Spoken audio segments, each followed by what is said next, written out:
Okay, welcome everybody. My name is Wangmo, and today I will teach about refuge, the benefits of refuge, what is refuge, and why we need refuge in order to become Buddha.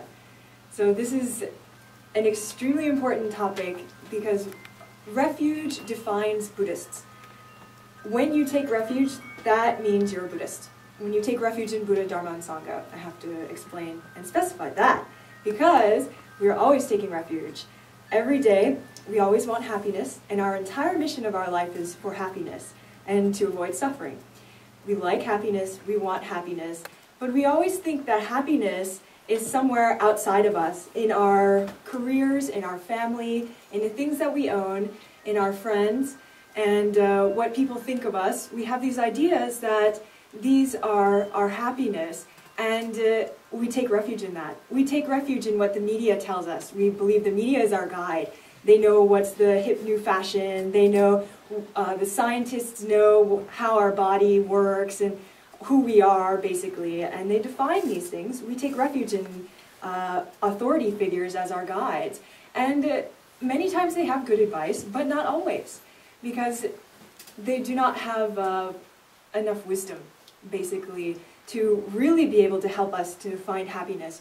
Especially if you believe in something like the media, who says, you know, we are selling happiness for you. Here, buy our things, and this is happiness. This is not our happiness, and they're not true guides. So we are looking for our true guide who can really show us happiness, and what is happiness, and how we can be happiness, and really happy. Not like a temporary happiness, because of course these things that we can buy in the stores can bring us temporary happiness, our careers, our families. These are our temporary happiness. It can be a source of happiness for us, but they will possibly also be sources of suffering. If we buy a new car and it breaks down, then we're no longer happy with that new car and we're kicking it in the tires and very upset. So these are not sustainable forms of happiness. We're looking for real, sustainable, lasting happiness. And we have an infallible guide called Buddha, who is the one who has attained sustainable, lasting, unchanging, true happiness, and then shows us the path in order to also attain that exact same state. Because Buddha has immeasurable love, boundless compassion, perfect wisdom, and everything that the Buddha does is in order to teach us, to show us how to attain exactly that state in ourselves. This is something that we have. Our nature is Buddha. Buddha is true happiness. So if we recognize that we want happiness, and that everything that we have found so far in this world is not really what we're looking for, it's not really satisfactory, it's not really happiness, it is a shadow or a phantom of happiness that we're looking at when we see our world as the cause of our happiness, our friends and our family and their praise in us is a cause of our happiness. This is, we're giving up our power because we have the causes of happiness within ourselves, and this is the Dharma. This is the second jewel of refuge, which we take, is our positive thinking, renunciation, compassion, faith, love, and wisdom. When we have this, this is what the Buddha taught. His teachings are that we have the path to true happiness within our own thinking, and it is this positive thinking that we practice in order to attain that result of true happiness of Buddha. And this is an infallible source of refuge in order to attain our goal of true happiness. And if we follow this path, then we will attain that result. So we need to investigate in our own mind. When we have love for another, we want someone else to be happy, does that bring us happiness? Does it bring us more happiness than if we get a new toy?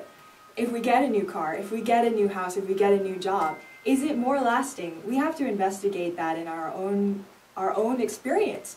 When we wish someone to be happy, when we rejoice in others' happiness, when we love others, when we have compassion for those who are suffering and we want them to be free from suffering, and we do something in order to help to alleviate the pain and suffering of others, we have to look at our own thinking.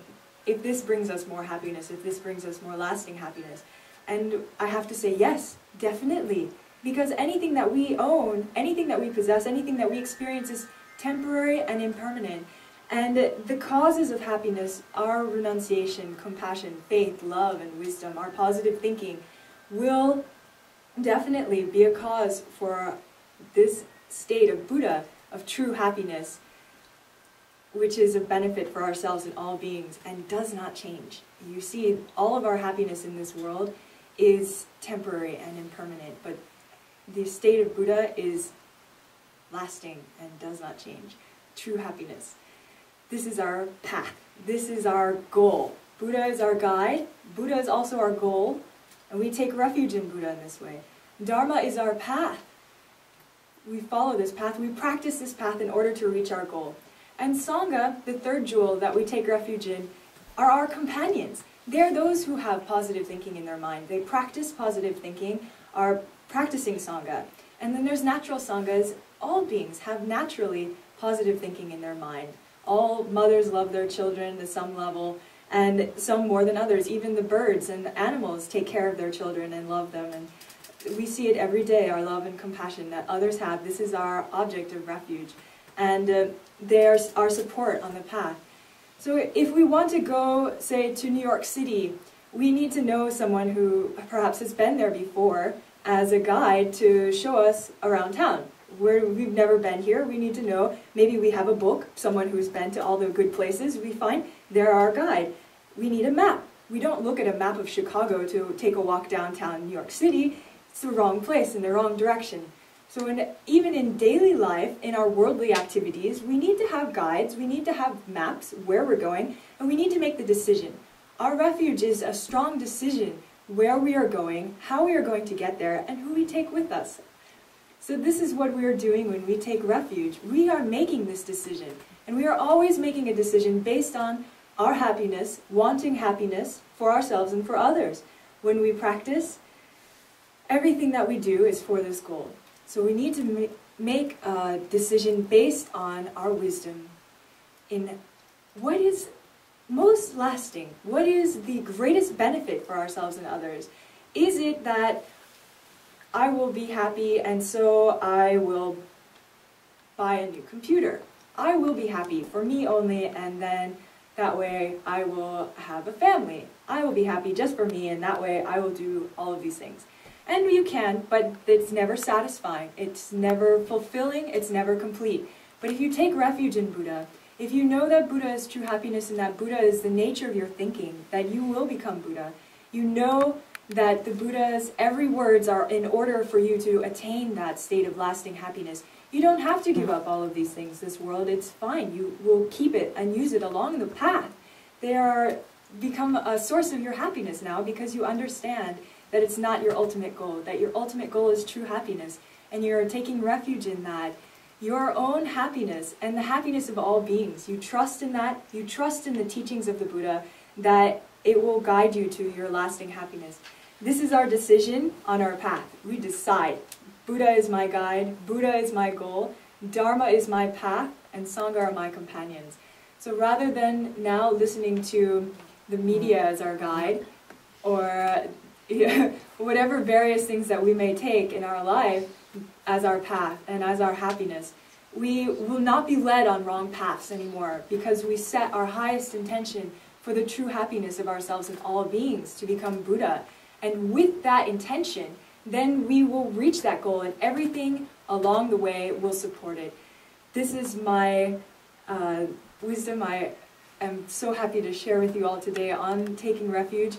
And if you are interested in taking refuge in the Dharma and the Buddha, I encourage you to go visit the link on this video to the Dzogchen Lineage website. There are communities of Sanghas who are practicing the Dharma that you can get in contact with and to also practice and become Buddha in this very life. Thank you very much. Yay.